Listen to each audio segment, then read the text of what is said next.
Sa iba pang balita, naging matagumpay ang walkthrough ng ilang opisyal ng Maynila at simbahan ng Quiapo bilang paghahanda sa taunang traslasyon ng Itim na Nazareno sa ika-9 ng Enero.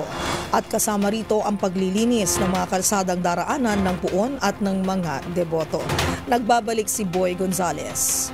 Muling nagsagawa ng walkthrough ang pamunuan ng simbahan ng Quiapo kasama ang lokal na pamahalaan ng Maynila, mga opisyal ng Manila Police District. Ito'y upang tiyakin na paghahanda sa gagawing traslasyon bilang bahagi ng pista ng Black Nazarene sa darating na Enero 9, 2025. Nagsimula silang maglakad mula sa Quirino Grandstand at tatahakin nilang kaparehas na ruta noong nakalipas na taon na traslasyon hanggang makarating sa simbahan ng Quiapo.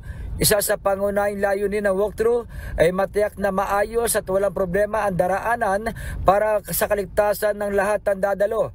Sinabi ni MPD Director Brigadier General Arnold Tomas Ibay, ngayon pa lamang ay pinaghahandaan nila ang mga dapat gawin bukod sa seguridad ng kanilang ilalatag. Ilan sa mga dapat gawin ay pagsasaayos ng drainage, ang mga lubak na kalsada, mga nakalaylay na kable, punding ilaw sa poste at iba pa na makakasagabal sa daraanan ng traslasyon. Sabi pa ni General Ibay, magpapakalat sila ng 14,000 pulis para magbantay sa traslasyon. Inaasahan naman ang pamunuan ng Quiapo Church, MPD at Manila LGU na milyong deboto ang makikibahagi sa pista ng Black Nazarene 2025.